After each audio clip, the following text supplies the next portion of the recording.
രചന രാജീഷ് ഷാജി. അവതരണം Shahul Malayil. Editing Faisal C M Noonjeri. ഡോ, എന്റെ വണ്ടിയിൽ തന്നെ പാട്ടുകാർ കൊണ്ട് ഇടിച്ചു പോരാ, എന്നിട്ട് എന്റെ മെക്കിട്ട് കയറാൻ വരുന്നോ? ഞാൻ ആരാന്നറിയ തനിക്ക്? മെർലിന് തന്റെ ദേഷ്യം നിയന്ത്രിക്കാനായില്ല. നീ ആരായാലും എനിക്കെന്താടി പുള്ളേ? ഞാനല്ല, നീ ആ റോങ് സൈഡിലൂടെ കയറി വന്ന് എന്നിട്ട് കുറ്റം മുഴുവൻ എന്റെ തലയിൽ വെക്കാൻ നോക്കുന്നോ?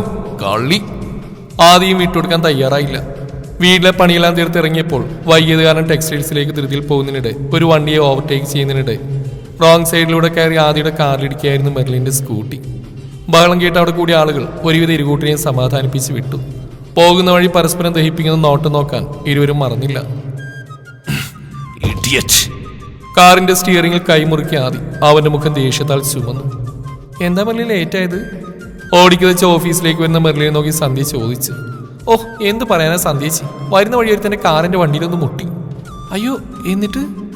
സന്ധ്യ വേവലാതിയോടെ ചോദിച്ചു. എന്താവൻ, തെറ്റ് എന്റെ ഭാഗത്തായിരുന്നു. അത് സംബന്ധിച്ച് അവൻ കോമ്പൻസേഷൻ ചോദിച്ചാലോ? അതുകൊണ്ട് ഞാൻ അവനെ കൊണ്ടിടിച്ചെന്ന് പറഞ്ഞു അവനെ പൊരിച്ചു. എന്റെ പൊന്നുമോളെ, ആൺപിള്ളേരോട് കളിക്കുന്ന സൂക്ഷിച്ച് വേണം കേട്ടോ, സന്ധ്യ അവളോട് പറഞ്ഞു. ഓ, അതൊക്കെ ഞാൻ നോക്കിക്കോളാം ചേച്ചി. ഒരു ചിരിയോടെ അവൾ അകത്തേക്ക് പോയി. ഒരു ടെക്സ്റ്റൈൽസിൽ അക്കൗണ്ടന്റായിട്ട് ജോലി ചെയ്യുകയാണ് മെർലിൻ. മെർലിനെ പ്രസവിച്ച ഉടനെ അമ്മ ഓവർ ബ്ലീഡിംഗ് കാരണം മരണപ്പെട്ടു. തന്റെ ഭാര്യയുടെ മരണത്തിന് കാരണം ഭൂമിയിലേക്ക് പിറന്നു വീണ മെർലിനാണെന്ന് പറഞ്ഞ് അവളുടെ പപ്പ അവളെ തിരിഞ്ഞുപോലും നോക്കിയില്ല. മെർലിന്റെ പപ്പയുടെ അമ്മയായിരുന്നു മെർലിനെ നോക്കിയതും വളർത്തിയതും. അവരുടെ വീട്ടിൽ മെർലിന്റെ പപ്പയുടെ ജ്യേഷ്ഠനും ഭാര്യയും അവരുടെ മകളായ നീനുവുമാണുള്ളത്. മെർലിന്റെ വല്യമ്മക്ക് മെർലിനെ ഇഷ്ടമായിരുന്നില്ല. തന്റെ മകൾക്ക് അവകാശപ്പെട്ട സ്വത്ത് മെർലിന് പകുത്തു പോകുമെന്ന് അവർ ഭയന്നു. എങ്കിലും അമ്മായി അമ്മയെ ധിക്കരിക്കാൻ അവർ ധൈര്യപ്പെട്ടില്ല. ഭാര്യ മരിച്ചതോടെ പൂർണ്ണമായും മദ്യപാനിയായ അവളുടെ പപ്പ അവൾക്ക് 3 വയസ്സായപ്പോൾ മരണപ്പെട്ടു. അച്ഛമ്മ മരിക്കുന്നവരെ അവൾക്ക് ആ വീട്ടിൽ വലിയ കുഴപ്പങ്ങളൊന്നും ഇല്ലായിരുന്നു. എന്നാൽ അവൾക്ക് 15 വയസ്സായപ്പോൾ അച്ഛമ്മ മരിച്ചു. അതോടെ അവളുടെ ജീവിതം നരകതുല്യമായി. ആ വീട്ടിലെ മുഴുവൻ ജോലികൾ അവളെ കൊണ്ട് ചെയ്യിപ്പിച്ചിരുന്നു. വളരെ കുറച്ച് ഭക്ഷണം മാത്രം അവൾക്കായി അവർ മാറ്റിവെച്ചു. അവളുടെ വല്യച്ഛനൊക്കെ അറിഞ്ഞെങ്കിലും അയാൾ നിസ്സഹായനായിരുന്നു. നീനുവിന് അവളുടെ അമ്മയുടെ സ്വഭാവമായിരുന്നു. ഡിഗ്രി വരെ അവൾ വല്യച്ഛൻ്റെ കൈയും കാലും പിടിച്ച് പഠിക്കാൻ പോയി. അതിൻ്റെ കണക്ക് വല്യമ്മ പലപ്പോഴും പറയും. അങ്ങനെ സഹിയില്ലാതെ കുറഞ്ഞ ശമ്പളത്തിനാണ് ടൗണിലുള്ള ഒരു ടെക്സ്റ്റൈൽസിൽ ജോലിക്ക് പോകാൻ തുടങ്ങിയത്. അവൾക്ക് കിട്ടുന്ന ശമ്പളം പകുതിയും വല്യമ്മ കൈക്കലാക്കും. എതിർത്താൽ വളർത്തിയ കണക്കും പറയും. അവൾ ജോലി ചെയ്യുന്ന ടെക്സ്റ്റൈൽസിലെ മുതലാളി ഒരു നല്ല മനുഷ്യനായിരുന്നു. അവളുടെ ബസ്സിൽ തൂങ്ങി വരുന്ന കഷ്ടപ്പാട് മനസ്സിലാക്കിയ അദ്ദേഹം അവൾക്കൊരു സ്കൂട്ടി സമ്മാനിച്ചു. എന്തിനായിരുന്നു സർ ഇതെന്ന് ചോദിച്ചപ്പോൾ അവളുടെ അച്ഛമ്മ അദ്ദേഹത്തെ ഒരുപാട് സഹായിച്ചിട്ടുണ്ടെന്ന് അദ്ദേഹം പറഞ്ഞു. ദിവസങ്ങൾ മാറ്റമേതുമില്ലാതെ കടന്നുപോയി. ഒരു ദിവസം മെർലിൻ അവളോടൊപ്പം ജോലി ചെയ്യുന്ന ടെസ്സയും കൂടി മെർലിന്റെ സ്കൂട്ടിൽ ഒരു കല്യാണത്തിന് പോയി വരികയായിരുന്നു. രണ്ടുപേരും ഹെൽമെറ്റ് വെച്ചിരുന്നില്ല. ഒരു വളവ് തിരിഞ്ഞു വന്നപ്പോഴാണ് റോഡിൽ പോലീസ് ചെക്കിങ് നടക്കുന്നത് അവരുടെ ശ്രദ്ധയിൽപ്പെട്ടത്. ഡീ, പണിവാളിയല്ലോ. നീ വണ്ടി തിരിക്ക്, നമുക്ക് തിരിച്ചു പോവാം, ഇല്ലെങ്കിൽ പണിയാവും. മെർലിൻ വണ്ടി തിരിക്കാൻ തുടങ്ങിയതും ഒരു പോലീസുകാരൻ അവളെ വിളിച്ചു. കൊച്ചേ, എവിടെ പോവാ? ഇവിടെ വന്നേ. അയ്യോ, പെട്ടല്ലോ മെറി. ടെസ് ദയനീയമായി അവളെ നോക്കി. അതേടി പെട്ടു, ഇനി രക്ഷയില്ല. ആ പോലീസുകാരന്റെ കാലുപിടിച്ച് നോക്കാം, ചിലപ്പോ അയാൾ കനിയും. മെർലിൻ വണ്ടി പോലീസുകാരൻ്റെ അടുത്തേക്ക് നിർത്തി. എന്താ കൊച്ചേ, ഞങ്ങളെ വെട്ടിച്ച് മുങ്ങാൻ നോക്കുകയായിരുന്നോ? ആ പോലീസുകാരൻ ഗൗരവത്തോടെ ചോദിച്ചു. അയ്യോ അല്ല സാറേ, ഇങ്ങോട്ട് വരുന്ന വഴിയാ പെട്ടെന്ന് ഓർത്ത്.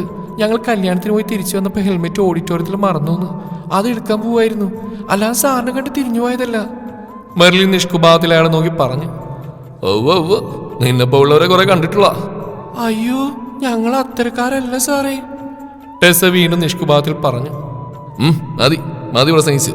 ദേ, സാറിന് പോയി കാണും. ദേ, ഇത് സാറിന്റെ കൈ കൊടുക്കുക. അയാളൊരു സ്ലിപ്പ് അവൾക്ക് നേരെ നീട്ടി. മെർലിൻ അത് വാങ്ങി കുറച്ച് ദൂരേക്ക് നോക്കി. അവിടെ ഒരു പോലീസുകാരൻ പുറംതിരിഞ്ഞ് നിന്ന് ഫോണിൽ സംസാരിക്കുകയായിരുന്നു. അവർ അയാൾക്കരികിലേക്ക് പോയി. സർ, മെർലിൻ പതിയെ വിളിച്ചു. അയാൾ തിരിഞ്ഞു നോക്കി. മെർലിനെ കണ്ട അയാളും അയാളെ കണ്ട് മെർലിനും ഞെട്ടി. എന്റെ വേളാങ്കണ്ണി മാതാവേ, ചതിച്ചോ? മെർലിൻ നെഞ്ചത്ത് കൈവച്ചു. എന്താടി, എന്തുപറ്റി? ഒന്നും മനസ്സിലാവാൻ ടെസ് അവളെ നോക്കി. ഇനി ഇതിലപ്പുറം എന്തു വരാനാടി? ഇടിവെട്ടേറ്റ എന്റെ കാലിൽ പാമ്പ് കടിച്ചു എന്ന അവസ്ഥയായി. മെർലിൻ അവളോട് പതുക്കെ പറഞ്ഞു. നീ കാര്യം പറ, ടെസ് ആകാംക്ഷയോടെ ചോദിച്ചു. നിന്നോട് ഞാൻ പറഞ്ഞിട്ടില്ലേ ഒരിക്കലൊരു കാറുകാരനെ മുട്ടിയത്? അതിന് അന്ന് ഞാനോടൊക്കെ അയാളാടി നമ്മുടെ മുന്നിൽ നിൽക്കുന്ന സാക്ഷാൽ എസ് ഐ. സബാഷ് മോളെ, സബാഷ്. അവൾ ദയനീയമായി മെർലിനെ നോക്കി. ഇനിയിപ്പോ എന്താ ചെയ്യുക?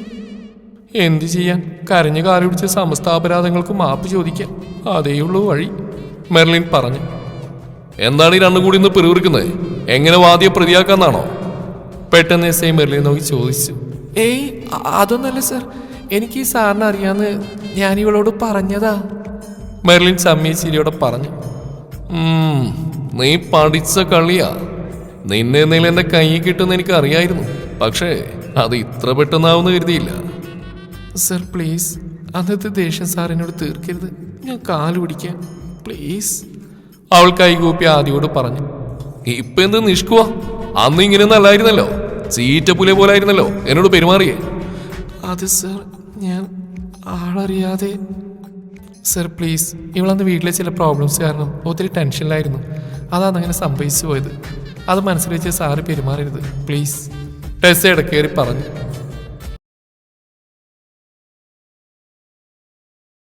നീ ഒന്ന് മിണ്ടാണ്ടിരിക്കും. ഒന്ന് ഹെൽമെറ്റ് വെച്ചിരുന്ന ഇത്രയൊക്കെ പറയാനുണ്ടോ? പെറ്റി അടക്കണം, ഞാൻ അടച്ചോളാം. അതിനിങ്ങനെ വീട് നിർത്തി പൊരിക്കണ്ട. നിനക്കൊരു എല്ല് കൂടുതലാണെന്ന് എനിക്ക് അന്നേ തോന്നിയതാ. എല്ല് കൂടുതലാണെങ്കിൽ ഞാനും എൻ്റെ വീട്ടുകാരെ സഹിച്ചു. സാറ് കൂടുതൽ പ്രസംഗിക്കാത്ര കാശിറക്കുമെന്ന് പറയും. മെർലിന് ദേഷ്യം വന്നു. ഒരു എസ് ഐയോടെ നീ തർക്കുത്തരം പറയുന്നേ? എസ് ഐക്ക് എന്താ കൊമ്പുണ്ടോ? താനും എന്നെ പോലെ മനുഷ്യനല്ലേ, അല്ലാതെ അന്യഗ്രഹ ജീവിയൊന്നല്ലല്ലോ. നിന്നെ ആദ്യം അവൾക്കടുത്തേക്ക് പോയി. അവൾ പുറകോട്ട് നീങ്ങി. വേണ്ടാന്ന് വെക്കുമ്പോ തലയിൽ കയറുന്നോ? നിന്നെ ഞാൻ ശരിയാക്കി തരാം. രണ്ടും കൂടെ മാറിക്ക്, കുറച്ച് കഴിഞ്ഞ് പോവാം. സർ, ഇതാ ഇവിടുത്തെ ന്യായം. ഹെൽമെറ്റിലെ പെറ്റി അടപ്പിച്ച് വിടണം, അല്ലാണ്ട് ഇങ്ങനെ പിടിച്ചെടുത്തല്ലേ വേണ്ട. മെർലിൻ പൊട്ടിത്തെറിച്ചു.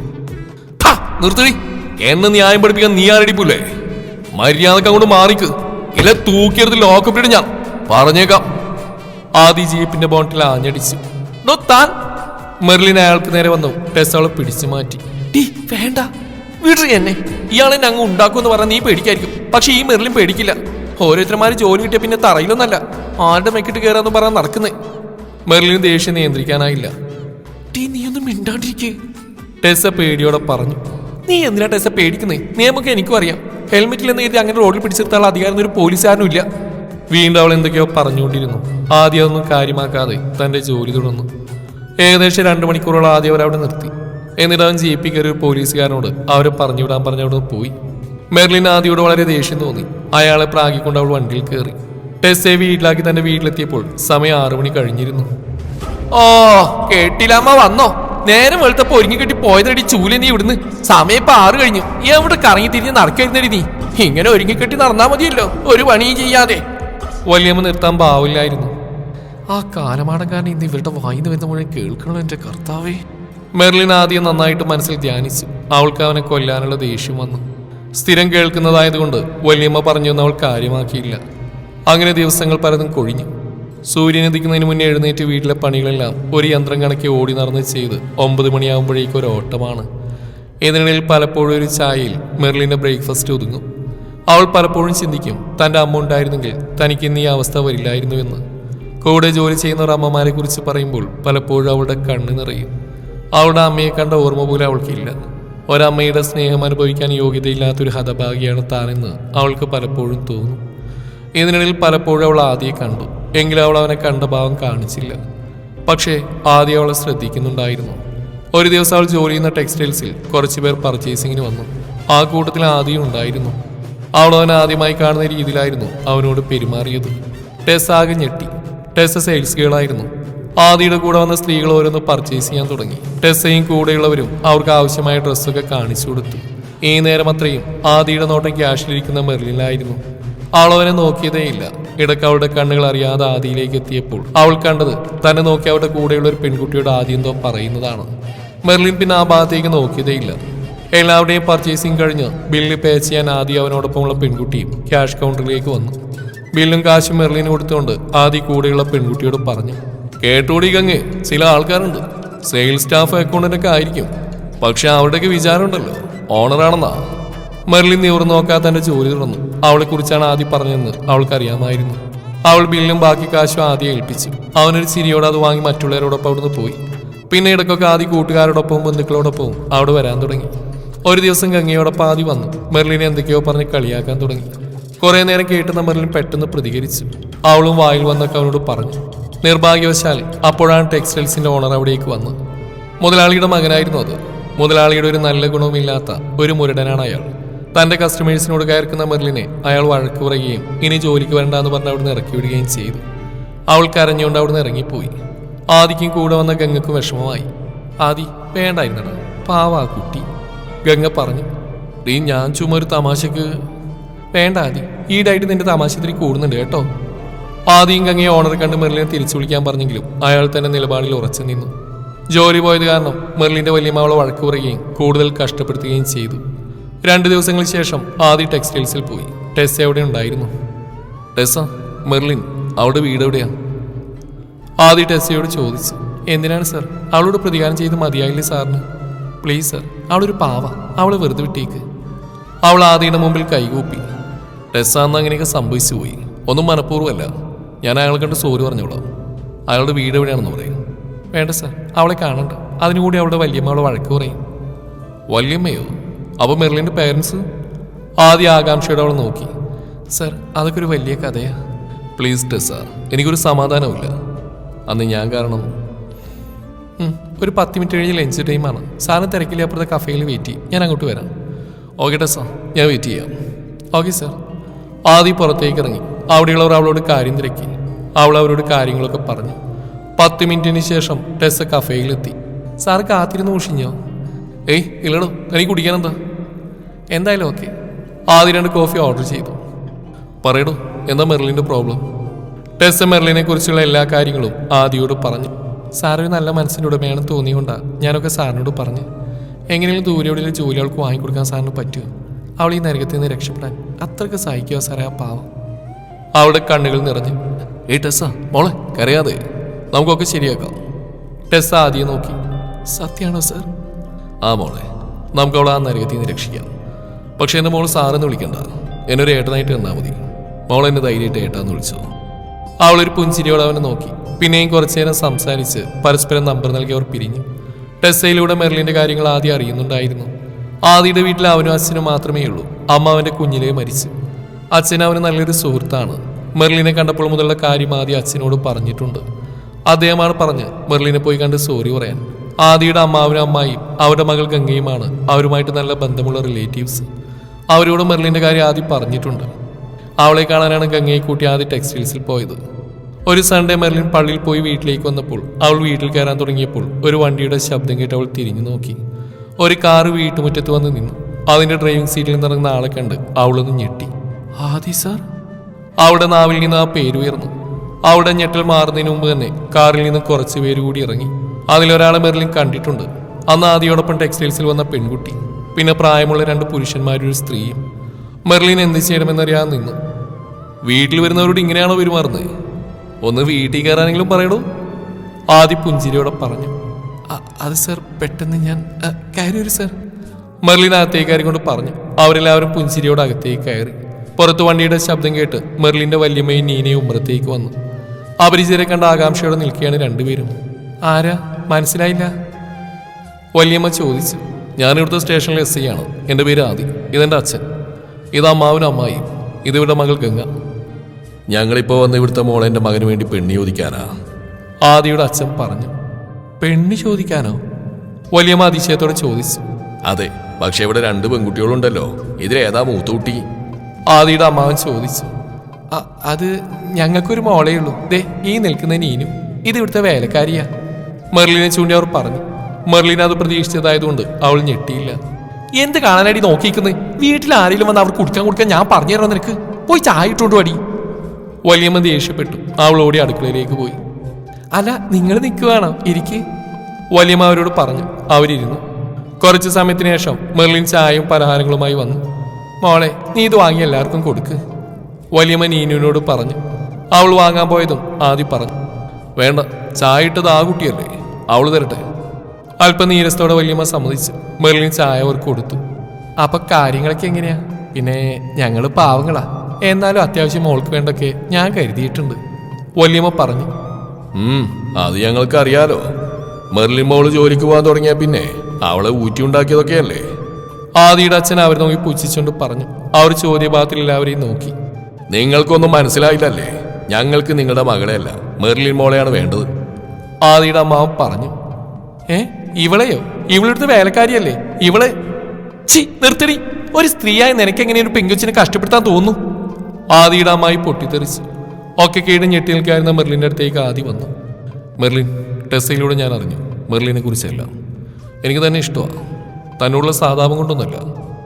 തന്നെ ആദ്യം കണ്ടപ്പോഴേ ഉരുളക്കുപ്പേരി പോലെയുള്ള തൻ്റെ മറുപടിയും ആ പൊട്ടിത്തെറിയും കണ്ണുകളൊക്കെ എൻ്റെ ഈ മനസ്സിൽ കയറിക്കൂടിയതാ.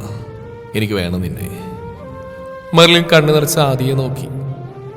ആദിയുടെ അമ്മായി മെർലിൻ്റെ അടുത്തേക്ക് വന്ന് അവളുടെ തലയിൽ തലോടിക്കൊണ്ട് പറഞ്ഞു, അമ്മായിക്ക് മോളെ ഒത്തിരി ഇഷ്ടമായി. ഇപ്പൊ തന്നെ മോളെ ഞാൻ കൊണ്ടുപോകാൻ തോന്നുക. അമ്മയ്ക്ക് മാത്രമല്ല എനിക്കും തോന്നുക ഇപ്പൊ തന്നെ നിന്നെ ഈ നരകത്തിൽ നിന്ന് രക്ഷിക്കാൻ. നീ വരുന്ന മോളെ ഇപ്പൊ തന്നെ ഞങ്ങളുടെ കൂടെ. ഗംഗ മെർലിൻ്റെ കൈ പിടിച്ചുകൊണ്ട് പറഞ്ഞു. എന്തേലും ഒന്ന് പറയും മോളെ, നീ ആദ്യം ഇഷ്ടമല്ലേ നിനക്ക്? ഗംഗ ചോദിച്ചു. അത് എനിക്ക് മെർലിൻ ആദിയെ നോക്കി. കണ്ണുകളിൽ പ്രണയം നിറച്ച് പുഞ്ചിരിയോടെ അവളെ നോക്കി നിൽക്കുകയായിരുന്നു ആദി. ഇതൊക്കെ കണ്ട് സഹിക്കാതെ മെർലിനോടുള്ള ദേഷ്യം തള്ളി തീർക്കാൻ അവൾക്കരികിലേക്ക് പാഞ്ഞെടുത്ത വല്യമ്മയെ തടഞ്ഞ് മെർലിന്റെ മുമ്പിൽ കയറി നിന്നു ആദി. ഇവൾ എന്റെ പെണ്ണാ. ഇനി ഇവൾക്ക് നേരെ നിങ്ങളോ ഈ നിൽക്കുന്ന നിങ്ങളുടെ മകൾ ഒരു ചെറുവിരലെങ്കിലും അനക്കുക, തൂക്കിയെടുത്ത് കണ്ടിന് ലോക്കപ്പിലിട്ട് ഞാൻ. ആദിയുടെ മുഖം ദേഷ്യം കൊണ്ട് ചുവന്നു. പേടിയോടെ വല്യമ്മ പിന്നിലേക്ക് നീങ്ങി. ആദിയും കൂടെയുള്ളവരോട് ഇറങ്ങി. ആദിയെ പേടിച്ച് വല്യമ്മയോ മകളോ പിന്നെ മെർലിനെ ഉപദ്രവിച്ചില്ല. ഇടയ്ക്കൊക്കെ ആദിയും ഗംഗയും മെർലിന്റെ വീട്ടിലേക്ക് വരും. കുറച്ചു നേരം മെർലിനുമായി സംസാരിച്ച് തിരിച്ചു പോകും. ഗംഗയോടാവും മെർലിൻ കൂടുതൽ സംസാരിക്കുക. ആദി ചോദിക്കുന്നതിനൊക്കെ മെർലിൻ മറുപടി പറയും. അല്ലാതെ കൂടുതൽ അവനോട് സംസാരിക്കാറില്ലായിരുന്നു. എത്രയും വേഗം കല്യാണം നടത്താൻ ആദിയുടെ വീട്ടുകാർ തീരുമാനിച്ചു. ആദിയുടെ കുടുംബക്ഷേത്രത്തിൽ വെച്ച് ലളിതമായി വിവാഹം നടത്താൻ തീരുമാനിച്ചു. വിവാഹത്തിന്റെ തലേ ദിവസം ആദിയുടെ അമ്മാവനും അമ്മായും മെർലിന് ധരിക്കാനുള്ള വിവാഹ വസ്ത്രങ്ങളും ആഭരണങ്ങളുമായി മെർലിന്റെ വീട്ടിലെത്തി. ഇതൊന്നും വേണ്ടായിരുന്നു. അവൾ നിറഞ്ഞ മിഴിയോടെ അവരെ നോക്കി. മോളെ, നീ ഞങ്ങളുടെ മോളാ. ഞങ്ങളുടെ മോൾക്കൊരു കുറവും ഉണ്ടാവാൻ പാടില്ല. അമ്മായി അവളുടെ കവിൾ തലോടിക്കൊണ്ട് പറഞ്ഞു. കല്യാണ ദിവസം അവൾ ഒരുക്കാൻ പുലർച്ചെ തന്നെ ഗംഗ ബ്യൂട്ടീഷ്യനുമായി എത്തിയിരുന്നു. കാഞ്ചീപുരം സാരിയും ആഭരണങ്ങളും അണിഞ്ഞ് ഒരു ദേവതയെ പോലെ അവൾ തിളങ്ങി. ഭഗവാന് മുന്നിൽ ആദിയുടെ അടുത്ത് നിൽക്കുമ്പോൾ അവളുടെ മനസ്സിലൂടെ പലവിധ ചിന്തകളും കടന്നുപോയി. ഇതുവരെയും ആദിയോട് മനസ്സോർന്ന് സംസാരിച്ചിട്ടില്ല. ആദി സാർ ശരിക്കും തന്നെ ഇഷ്ടപ്പെട്ട് തന്നെയാണ് വിവാഹം കഴിക്കാൻ ആഗ്രഹമുണ്ടെന്ന് പറഞ്ഞത്. അതോ തന്നോട് പ്രതികാരം ചെയ്യാനാണോ? അറിയില്ല. എന്തായാലും ഇനിയെല്ലാം വിധി പോലെ നടക്കട്ടെ എന്ന് മനസ്സിൽ പറഞ്ഞ് ആദിയുടെ താലി അവൾ മിഴികളടച്ച് സ്വീകരിച്ചു. അവളുടെ സീമന്തരേഖ ആദിയുടെ കൈയാൽ ചുവന്നപ്പോൾ അവൾ ആദിയെ നോക്കി. അവന്റെ ചുണ്ടിൽ അവൾക്കായി ഒരു പുഞ്ചിരി വിരിഞ്ഞു. ആദിയുടെ അമ്മാവൻ മെർലിന്റെ കൈ പിടിച്ച് ആദിയെ ഏൽപ്പിച്ചു. എന്റെ മോൾ അവളുടെ അച്ഛന്റെ സ്ഥാനത്ത് നിന്ന് ഞാൻ മോനെ ഏൽപ്പിക്കുക. ഇവളുടെ കണ്ണിനി നിറയരുത് മോനെ. മെർലിൻ നിറകണ്ണുകളോട് അദ്ദേഹത്തെ നോക്കി. അദ്ദേഹം അവളെ ചേർത്ത് പിടിച്ചു. ഇല്ല മാവ, ഇവളുടെ സ്വപ്നങ്ങൾക്കും ആഗ്രഹങ്ങൾക്കും ചെറുകു നൽകി. ഇവളുടെ കൂടെ ഭർത്താവായും സുഹൃത്തായും സഹോദരനായും അച്ഛനായും എന്നും ഞാനുണ്ടാവും. ആദ്യം ഒരു കൈ കൊണ്ട് അവളുടെ കൈ പിടിച്ച് മറ്റേ കൈ കൊണ്ട് അവളെ തന്നിലേക്ക് ചേർത്ത് നിർത്തി. ആദ്യം മെർലിനും അമ്മാവന്റെയും അമ്മായിയുടെയും അച്ഛൻ്റെയും കാല് തൊട്ട് അനുഗ്രഹം വാങ്ങി. നിറഞ്ഞ മനസ്സോടെ എല്ലാവരും അവർ അനുഗ്രഹിച്ചു. എല്ലാത്തിനും സാക്ഷിയായി നിറഞ്ഞ മിഴികളും മനസ്സുമായി ടെസ്സയും അവരോടൊപ്പം ഉണ്ടായിരുന്നു. ടെസ്സ അവർക്കരികിലേക്ക് വന്ന് അവളെ കെട്ടിപ്പിടിച്ചു. അവരിരുവരും കരഞ്ഞുപോയി. ഇവൾക്കൊരു ജോലി വാങ്ങിക്കൊടുത്ത് ഇവളെ രക്ഷിക്കണമെന്ന് പറഞ്ഞപ്പോൾ ഇവളെ ഏട്ടൻ്റെ ജീവിതത്തിലേക്ക് കൂട്ടിയാണ് രക്ഷിക്കുന്നതെന്ന് ഞാൻ ഒരിക്കലും കരുതിയില്ല. എന്നാലും ഒത്തിരി നന്ദിയുണ്ട് ഏട്ടാ. ഇവൾക്കൊരു നല്ല പാതിയെയും എനിക്കൊരു ഏട്ടനെയും കിട്ടി. ടെസ്സ ആദിയെ നോക്കി പറഞ്ഞു. ആദി പുഞ്ചിരിയോട് അവളുടെ തലയിൽ തലോടി. വൈകിട്ടത്തെ ചെറിയ റിസപ്ഷൻ കഴിഞ്ഞ് മെർലിനെ ഗംഗ ആദിയുടെ റൂമിലാക്കി. മെർലിൻ മുറിയാകെ ഒന്ന് നോക്കി. അത്യാവശ്യം വലിപ്പമുള്ള റൂം, നടുവിലായ ഒരു കട്ടിൽ, ബെഡ് നന്നായി വിരിച്ചിരുന്നു. ബെഡിന് പുറത്ത് മുല്ലപ്പൂവും റോസാപ്പൂവും കൊണ്ട് അലങ്കരിച്ചിരിക്കുന്നു. നടുവിലായി റോസാപ്പൂ കൊണ്ട് ലവ് ഷേപ്പിൽ അലങ്കരിച്ചിരിക്കുന്നു. ബെഡിന്റെ സൈഡിലായ ഒരു ചെറിയ ടേബിൾ, ടേബിളിന് പുറത്തൊരു ബൗളിൽ ഫ്രൂട്ട്സ് വെച്ചിട്ടുണ്ട്. ടേബിളിൽ ഒരു ബെഡ് ലാമ്പ്, റൂമിന്റെ സൈഡിലായ ഒരു വലിയ ടേബിൾ, മറ്റൊരു സൈഡിൽ ഒരു വലിയ അലമാര. ഹലോ, റൂമിന്റെ ഭംഗി ആസ്വദിച്ച് കഴിഞ്ഞ് താഴേക്ക് വരാൻ അമ്മ പറഞ്ഞു. ഗംഗയായിരുന്നു. അവളോടൊപ്പം മെർലിൻ താഴേക്ക് പോയി. കുറച്ചു കഴിഞ്ഞ് ഗംഗ റൂമിൽ കൂട്ടിക്കൊണ്ടുപോയി. സെറ്റ് സാരി ഉടുപ്പിച്ച് മുല്ലപ്പൂവൊക്കെ ചൂടി കിച്ചണിലേക്ക് കൊണ്ടുവന്നു. ഗംഗയുടെ അമ്മ ഒരു ഗ്ലാസ് പാല് മെർലിന്റെ കയ്യിൽ കൊടുത്ത് ഗംഗയോട് മെർലിനെ മുറിയിലാക്കാൻ പറഞ്ഞു. മെർലിനെ മുറിയുടെ ഫ്രണ്ടിലാക്കി ഗംഗ പറഞ്ഞു, ഓക്കെ മറിക്കുട്ടി, അപ്പൊ പുതിയ ജീവിതത്തിന് ആശംസകൾ. അതും പറഞ്ഞ മെർലിന്റെ കൈ പിടിച്ചു കുലുക്കി താഴേക്ക് പോയി. മെർലിന് ശരീരമാകെ വിറക്കുന്ന പോലെ തോന്നി. അവൾ പേടിയോടെ ചാരിയിരിക്കുന്ന വാതിൽ പതിയെ തുറന്ന് അകത്തേക്ക് കയറി. അവൾ ബെഡിലേക്ക് നോക്കി. അവിടെ ഫോൺ നോക്കിയിരിക്കുകയായിരുന്നു ആദി. മെർലിനകത്തേക്ക് വരുന്ന കണ്ട ആദി മുഖത്ത് ഗൗരവം വരുത്തി എഴുന്നേറ്റ് പോയി വാതിൽ ലോക്ക് ചെയ്ത് അവൾക്കരികിലേക്ക് വന്നു. അവനടുത്ത് വരുന്തോറും അവൾ പിന്നിലേക്ക് പോയി. ഒടുവിൽ അവൾ ബെഡിൽ തട്ടി നിന്നു. അവനടുത്തേക്ക് വന്ന് അവളുടെ കയ്യിൽ നിന്നും പാൽ ഗ്ലാസ് വാങ്ങി ടേബിളിൽ വെച്ചു. അവളുടെ ഇടുപ്പിലൂടെ കൈ ചുറ്റി അവളെ തന്നിലേക്ക് അടുപ്പിച്ചു. അവളൊന്ന് പൊള്ളി പിടഞ്ഞുപോയി. നീ എന്താടി കള്ളികളെ പോലെ മുഖം കുനിച്ചിരിക്കുന്നേ? അവൻ മുഖത്ത് ഗൗരവം വരുത്തി ചോദിച്ചു. അവൾ പേടിയോടെ അവന്റെ മുഖത്തേക്ക് നോക്കി. എന്താണീ ഇപ്പൊ നിന്റെ നാവയുടെ പോയി? മുമ്പൊന്നും ഇങ്ങനെയല്ലായിരുന്നല്ലോ ഗൗരവത്തിൽ തന്നെ അവൻ ചോദിച്ചു. ചോദിക്കുന്നതിനോടൊപ്പം അവന്റെ കൈകൾ അവളുടെ ഇടുപ്പിലൊന്നുകൂടെ മുറുകി. അവളുടെ മിഴികൾ നിറഞ്ഞൊഴുകാൻ തുടങ്ങി. എന്താടി നിന്നെ ഈ പൂങ്ങണീര് കണ്ട് എന്റെ മനസ്സിലേന്ന് എഴുതിയോ? എന്തൊക്കെയായിരുന്നു പെർഫോമൻസ്? നിന്നെ ഒരു പാഠം പഠിപ്പിക്കാൻ തന്നെയാടി ഞാൻ കെട്ടിയേ. പോലീസുകാരന്റെ മുഖത്ത് നോക്കി നീ വെല്ലുവിളിക്കും. അലടി കോപ്പേ, നീ എണ്ണിക്കോ. ഇന്ന് മുതൽ നിന്റെ ലൈഫ് പഴയതിനേക്കാൾ മോശമാവാൻ പോവാ. കേട്ടോടി പുല്ലേ. ഇതും പറഞ്ഞ് ആദ്യം മുറി തുറന്ന് പുറത്തേക്ക് പോയി. ഒക്കെ പ്രതീക്ഷിച്ചിരുന്നാണെങ്കിലും അവൾക്ക് സഹിക്കാൻ കഴിഞ്ഞില്ല. ഭൂമി പിളർന്ന് താഴേക്ക് പോയെങ്കിലെന്ന് അവൾക്ക് തോന്നി. അവൾ കട്ടിലിന് താഴേക്ക് ഊർന്നിരുന്നു. കൈക്ക് മുകളിൽ തലവെച്ച് തേങ്ങിക്കരഞ്ഞു. കുറച്ച് സമയത്തിന് ശേഷം ഡോർ ലോക്കാക്കുന്ന ശബ്ദം കേട്ടെങ്കിലും അവൾ തല ഉയർത്തി നോക്കിയില്ല. കുറച്ചു കഴിഞ്ഞ് തന്റെ തലയിൽ ആരോ തലോടുന്നറിഞ്ഞ് അവൾ തല ഉയർത്തി നോക്കി.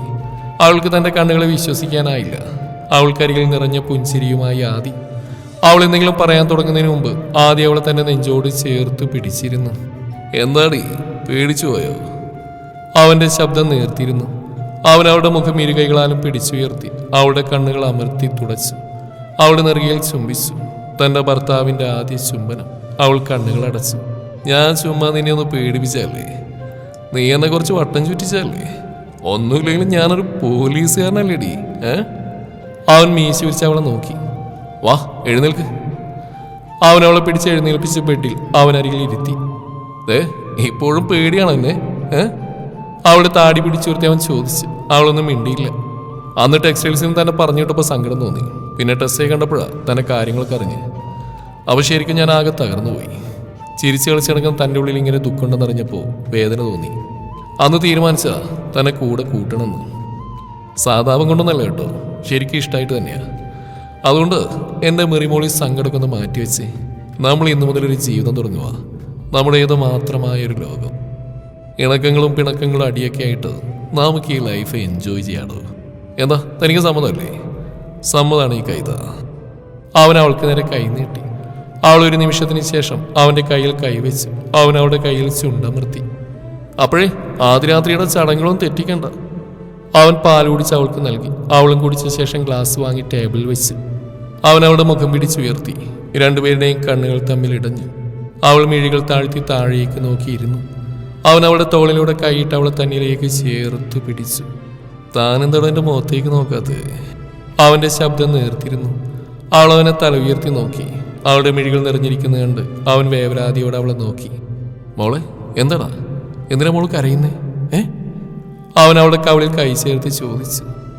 ജീവിതത്തിൽ ഇന്നുവരെ സന്തോഷം എന്താണെന്ന് ഞാൻ അറിഞ്ഞിട്ടില്ല. സന്തോഷം പകരുന്നൊരു വാക്ക് പോലും ആരിൽ നിന്നും കേട്ടിട്ടില്ല. എന്നാൽ ഇന്ന് അച്ഛനും അമ്മാവനും അമ്മായിയും കങ്ങിയും പിന്നെ സാറും പറഞ്ഞ ഓരോ വാക്കുകളും എനിക്കിന്ന് സന്തോഷം തന്നതെന്നറിയും. ഇത്രയും സ്നേഹം അനുഭവിക്കാനുള്ള യോഗ്യത എനിക്കുണ്ടോ എന്ന് പോലും അറിയില്ല. താനെന്താ വിളിച്ച്? സാറെന്നോ? അതെ, ഞാൻ തന്നെ ബോസല്ല, ഭർത്താവാ. ഇനി മേലിൽ ആദ്യമായിട്ടെന്നല്ല സാറിന് അങ്ങനെ വിളിച്ചാലുണ്ടല്ലോ. വിളിച്ചാ? അവൾ കുസൃതിയോടെ അവർ നോക്കി. വിളിച്ചാലോ? വിളിച്ചാലേ നിന്നെയും കൊണ്ട് ഞാനിങ്ങനെ കെട്ടിപ്പിടിച്ച് ബെഡിലേക്ക് ഇതുപോലെ മറിയും. പറയുന്നതിനോടൊപ്പം അവൻ അവളെയും കൊണ്ട് ബെഡിലേക്ക് മറിഞ്ഞിരുന്നു. എന്നിട്ടുണ്ടല്ലോ എൻ്റെ പെണ്ണിനിങ്ങനെ കെട്ടിപ്പിടിച്ച് ഇങ്ങനെ ഇങ്ങനെ നിന്റെ ശരീരം മുഴുവൻ ഞാൻ ചുംബനങ്ങളാൽ മൂടും. അവളുടെ കൂമ്പി അടഞ്ഞ മിഴികൾക്കാണ് അവന് തന്നെ നിയന്ത്രിക്കാൻ കഴിഞ്ഞില്ല. ഒടുവിൽ ഒരു പേമാരിയായി അവന്റെ പ്രണയം അവൻ അവളിലേക്ക് പകർന്നു നൽകി. അവൾ ഇരുകൈകളാലും ചേർത്ത് പിടിച്ചു. അവൾ അവനെ കെട്ടിപ്പിടിച്ചു. അവൻ അവളുടെ നെറുകയിൽ മുത്തി അവളെ തന്നെ നെഞ്ചിലേക്ക് ചേർത്ത് കിടത്തി പുതപ്പോലിച്ച് തങ്ങളുടെ മേലേക്കിട്ടു. അവൾ അവന്റെ രോമാവൃതമായ നെഞ്ചിൽ ഉമ്മ വെച്ച് അവന്റെ നെഞ്ചിൽ കവിൾ ചേർത്ത് നേർമയായി വിളിച്ചു. ആദ്യേട്ടാ. ആദ്യേട്ടോ. എന്താണ് മുത്ത്? അതേ, ഐ ലവ് യു ആദ്യേട്ടാ. ഐ ലവ് യു പൊന്നെ. അവൻ അവളുടെ നെറുകയിൽ ചുണ്ടമർത്തി അവളെ ഒന്നുകൂടി തന്നിലേക്ക് ചേർത്ത് പിടിച്ചു. മരണത്തിന് പോലും തൻ്റെ പ്രാണനായ തൻ്റെ പെണ്ണിനെ തൻ്റെ ജീവന്റെ പാതയെ വിട്ടുകൊടുക്കില്ലെന്ന തീരുമാനത്തോടെ ഇതുവരെ തനിക്ക് കിട്ടാത്ത സുരക്ഷ തൻ്റെ പ്രാണനായവൻ്റെ കരവലയത്തിൽ തനിക്ക് കിട്ടുമെന്ന ഉറപ്പോടെ അവൾ തൻ്റെ നെഞ്ചോട് ചേർന്ന് കിടന്നു. ഇരുവരും തങ്ങളുടെ ഒരുമിച്ചുള്ള ജീവിതത്തിൻ്റെ മനോഹര സ്വപ്നങ്ങൾ കണ്ട് നിദ്രയെ പുൽകി. ഇനി അവർ ജീവിക്കട്ടെ പുതിയ ജീവിതത്തിൻ്റെ സ്വപ്നങ്ങളും പ്രതീക്ഷകളുമായി. നിങ്ങളുടെ അഭിപ്രായങ്ങൾ കമൻറ്റുകളായി രേഖപ്പെടുത്തുക. Thank you.